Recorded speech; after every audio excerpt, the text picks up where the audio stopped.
তখন ইয়ামেন থেকে এক যুবক, নাম তার আসাদ, নামটা মনে রাখবেন কিন্তু। নাম কি? আম্মা আমার সাথে কথা বলেন, নাম কি? সবাই জবানটা করলে কথা বলবেন, আমাদের খুব ভালো লাগবে একটু। মায়েকে কথা বলা কতটা কষ্ট আপনারা জানেন তো, কথা বলবেন। নাম কি? আসাদ। ইয়ামেন দেশ থেকে আসছে, ভদ্র পরিবারের লোক, ইহুদি।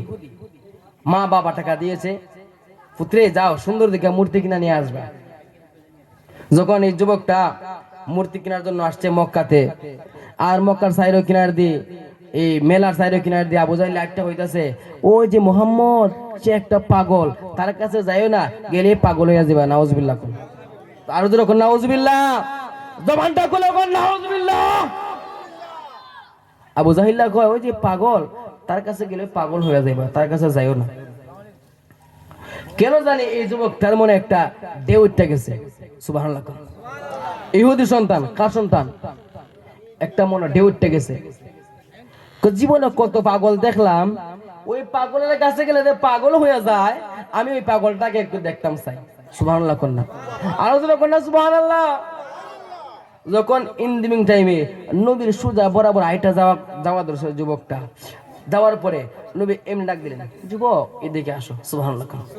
আরো জোরে কোন সুবহানাল্লাহ, জবানটা বলে কোন সুবহানাল্লাহ। আসার পরে, তোমার বাড়ি কোথায়? আমার বাড়ি ইয়ামেনে। কোথায়? ইয়ামেনে। তুমি কেন আসছো? হুজুর আমি আসছি মূর্তি কেনার জন্য। তুমি কি বিয়া করছো? না হুজুর আমি বিয়া করি নাই। কিন্তু দেখবেন যুবকরা আছে না, বিয়ার কথা কইলে কিন্তু তারা মনটা একটু আনন্দ হয়, তারা একটা হাসি দেয়, ঠিক নয় যুবকেরা? বিয়া করছিল। তখন তোমার মা বাবা আছে? হ্যাঁ হুজুর মা বাবা আছে। তোমার কি আমাকে ভালো লাগছে? হুজুর ভালো লাগছে। আমার কালিমা পড়বেন? যুবকটা চোখের পানি তেরে দিয়া কয়, নবী গো কেন পড়বো না, আমাকে পড়াবেন। সুবহানাল্লাহ কোন, আমাকে কালিমা পড়াবেন।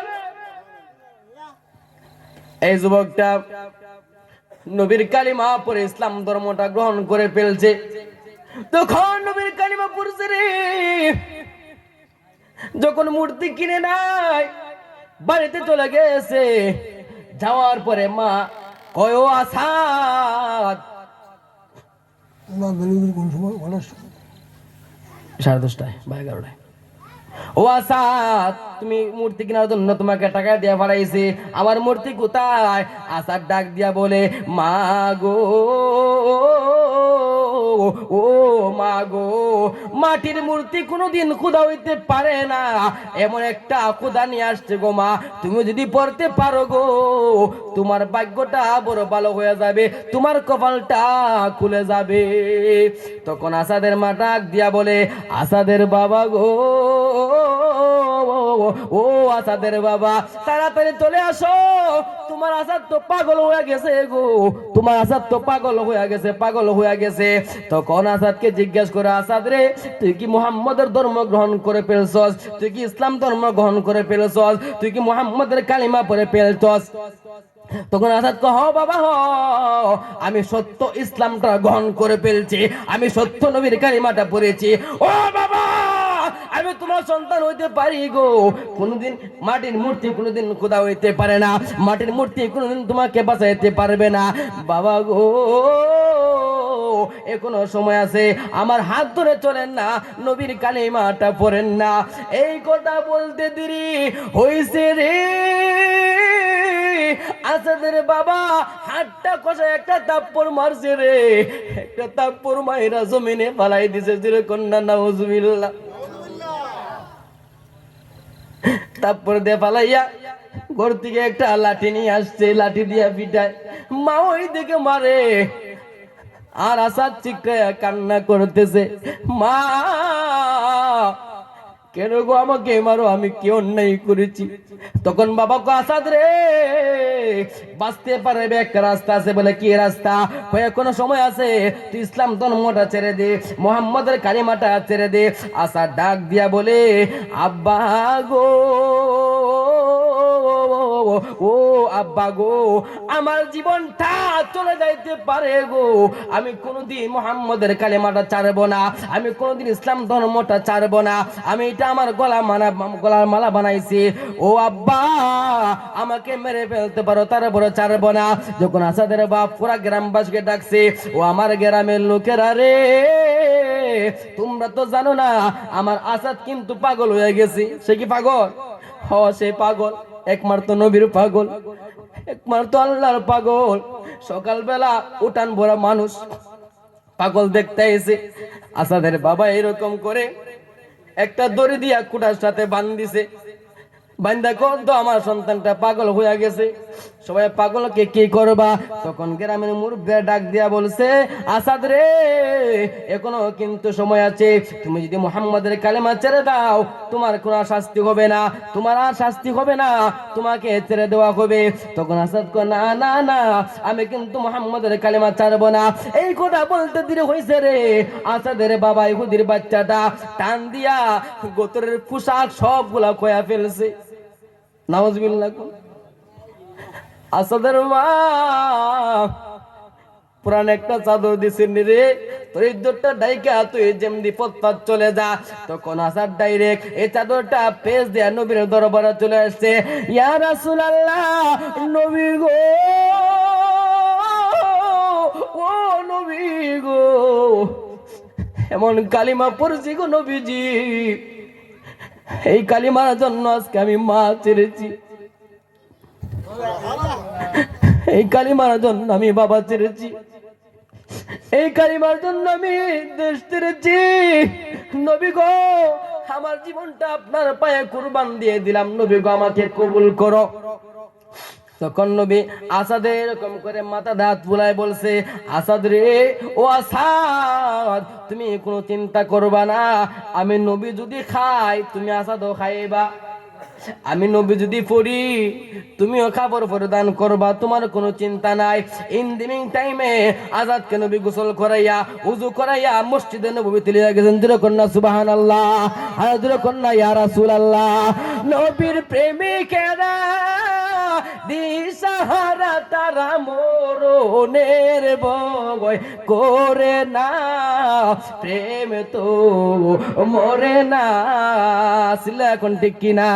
সেজন্য জবানটা খুলে বলেন না, নবীর প্রেমিকেরা দিশাহারা তারা মরণের ভয় করে না, প্রেম তো মরে না। হায় প্রেম করেছে আইয়ুব নবী, যার প্রেমের রহিমা বিবি গো, 18 সাল কি রাখাইলো তবুও প্রেম সারলো না, 18 সাল কি রাখাইলো তবুও প্রেম সারলো না, প্রেম তো মরে না। সিলা কন্যা ইয়া রাসূলুল্লাহ। নবী এইরকম করে আজাদকে মসজিদে নববীতে যখন ঢুকাইছে, ঢুকায় ডাক দিয়া বলে সাহাবায়ে কেরামকে, এইরকম নবী মিম্বরে বসে ওয়াজ করতেছেন, হঠাৎ করে ওয়াজটা থামাই দিলেন, আর সাহাবায়ে কেরামকে বলতেছে, আমার সাহাবীরা রে, ও সাহাবীরা, কে আছো রে, তোমার হাতে কি আছে এসব আমাকে দিয়ে দাও। নবী এইরকম করে রুমালটা দিয়েছে, সাহাবীরা তো যা কিছু আছিল সব দিয়া দিছে। দেওয়ার পরে নবী এরকম করে মুষ্টি বাঁধছে, এরকম করে মুষ্টি বাঁধছে, বান্দা ডাক দিয়া বলে, কার গরু ফুদুক তুমি আছে, আমার আসাদকে বিয়া করাবো। সুবহানাল্লাহ কন্যা, আর জোরে কন্যা সুবহানাল্লাহ। নবীর পাগল তো, সুবহানাল্লাহ কর। একজন বয়স্ক লোক উঠে দাঁড়ায় গেছে, হুজুর আমার গরু মেয়ে আছে, বলে হ, তোমার মেয়েকে বিয়া দিবা আসাদের সাথে। আর এরপরে দেখা যায় 40 জন দাঁড়াইছে। নবী কয়, না না না, 40 জনের আমার দরকার নাই, যে প্রথম দাঁড়াইছে রে তার মেয়েকে আমি আসাদের জন্য বিয়ে আনবো। এইরকম করে কি করলো জানোনি? নবী আসাদের হাতে দিয়েছে। নবী, আসাদ রে, ওই টাকা লইয়া যাস না, তুই বাজারে যা স্বর্ণ কিনে আনবি স্ত্রীর জন্য, আর আমি নবী যুদ্ধের ময়দান থেকে আসে তোমার সংসারটা আমি সাজাইয়া দিব। সুবহানাল্লাহ। আসাদের মনে বড় আনন্দ, এই টাকা লিয়া গেছে বাজারে যাওয়ার পরে স্বর্ণকার দোকানে গেছে, স্বর্ণ কিন্তু বানাবে। একজন নবীর সাহাবী নতুন বিয়া করেছে রে বাবা, নতুন বিয়া করেছে, ঘরে কিন্তু টাকা নাই, ঘরে কিন্তু পয়সা নাই, কি করবে? বউকে ডাক দিয়া বলেছে, আমার স্ত্রী গো, আমি যে তোমাকে বিয়ার সময় স্বর্ণ দিছিলাম স্বর্ণটা দাও, আমি তোমাকে বিয়ার সময় হার দিছিলাম হারটা দাও। তখন স্ত্রী ডাক দিয়া বলে, স্বামী আমার কি করবা, এগুলা নিয়ে কি করবা? তখন সাহাবী ডাক দিয়া বলে, স্ত্রী গো, ও স্ত্রী, যদি নবী না থাকে তুমি আমি তাই কে কোনো লাভ হবে না। সিল্লা কন্যা সুবহানাল্লাহ।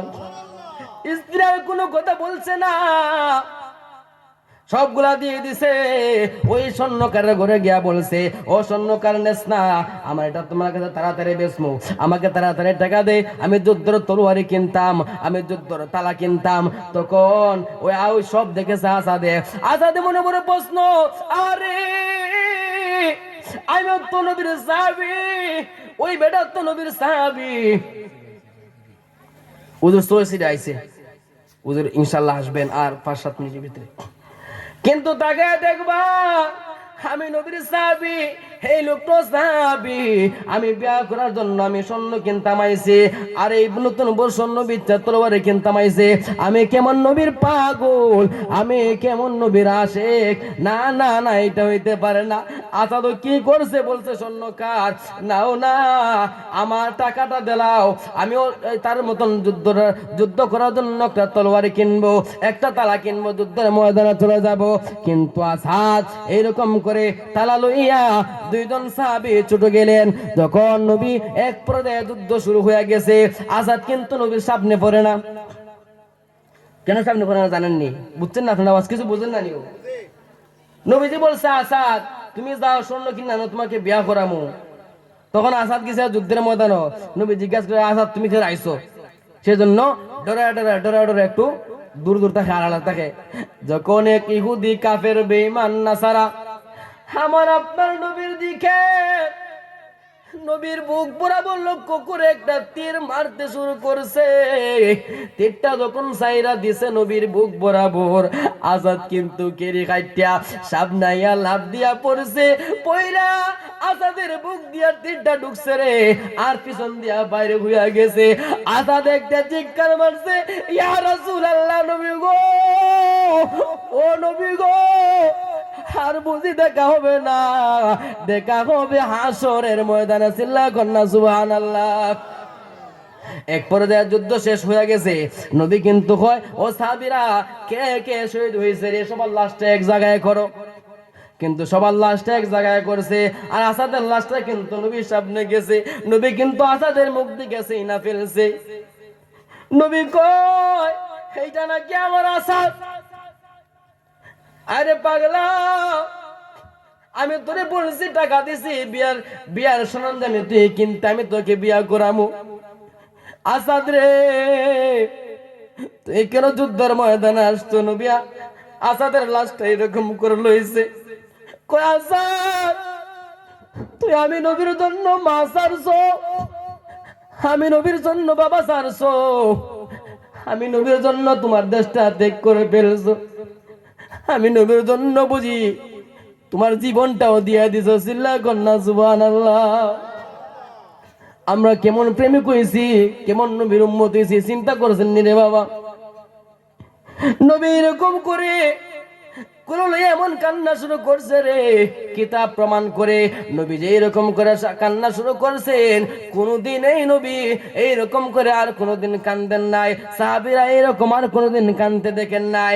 তখন সাহাবীরা বলছে, ইয়া রাসূলুল্লাহ, নবী গো, আসাদের লাশটা আমার কাছে দিয়া দাও। নবী ডাক দিয়ে বলে, না, আসাদের লাশ আমি দিব না, আসাদের লাশটা আমি নিজে গোসল করাবো। তখন নবী আসাদের লাশটা গোসল করাইলেন। করার পরে যখন নবীজি আসাদের লাশটা কবরে শোয়াইবেন, নবীর চক্ষু মুবারকের পানি গো জোর জোর জোর জোর করে ছেড়ে দিয়েছি। নবী কানতে কানতে বেহাল হইয়া গেছে যখন কবর রাখছে। ইন দি মিন টাইমে কবর থেকে আবার লাফ মারা দাঁড়ায় গেছে, দাঁড়ায় ডাক দিয়া বলে আল্লাহু আকবার, আল্লাহু আকবার কাবীরা, আল্লাহু আকবার কাবীরা। এইরকম করে একটা মুস্কি হাসি মারছে। কি নবী একটা মুস্কি হাসি মারছে, তাপাসসুম। তখন সাহাবায়ে কেরাম ডাক দিয়া বলে আমার নবীর এমন একটা হাসি রে, আমরা আর কোনোদিন এইরকম হাসি দেখি নাই। সাহাবায়ে কেরাম কয় ইয়া রাসূলুল্লাহ, নবী গো, ও নবী গো, এতক্ষণ পর্যন্ত আপনি কিন্তু চোখের পানি ছেড়ে দিয়ে কাঁদছেন, এতক্ষণ পর্যন্ত কিন্তু আপনি পাগলের মতো কান্না করছেন। ও নবী গো, এখন কেন আপনার মুখে হাসি দেখলাম জানতাম চাই। সুবহানাল্লাহ কোন। তখন নবী সাহাবায়ে কেরামকে ডাক দিয়া বলে আমার সাহাবীরা রে, ও সাহাবীরা, কেন আসছি জানো নি রে সাহাবী, আসাদের মতো ভাগ্য আর কের নাই। সিল্লা কন্যা সুবহানাল্লাহ। এমন ভাগ্য আসেনি নবীর কুলা, নবীর কুলে ওটা মনে করেন না জান্নাতে ওটা। সুবহানাল্লাহ কোন। যখন নবী কয় আমি কেন আসছি তোমরা জানো নি, বলে হুজুর না না, আমরা তো জানি না কেন আসি দিছেন। আমার নবী কয় ও আমার সাহাবীরা তোমরা শুনো রে, আমি যখন আসাদের লাশটা আমি কবরে রাখলাম, রাখার সঙ্গে সঙ্গে দেখি আল্লাহর গণিত জান্নাতি উপহিরা আমি নবীর হাত থেকে আসাদরে রাখা দেরি হইছে রে, আর হোর গেলমানরা আসাদকে খুলে উঠাইয়া লইয়া গেছে। সুবহানাল্লাহ। যুবকেরা বুঝতে পারছেন না? দেখেন সবার জন্য কিন্তু আছে 70 জন হুরফুরি আছে, সবার কপালে আছে। কিন্তু দেখেন বাবারে, বিয়া কিন্তু আবার 4টার উপরে করিন না, আবার 4টা সবার লাগি কিন্তু ফরজ না, জায়েজ না। ঠিক না কথাটা? ঠিক নেই? আবার শুনেন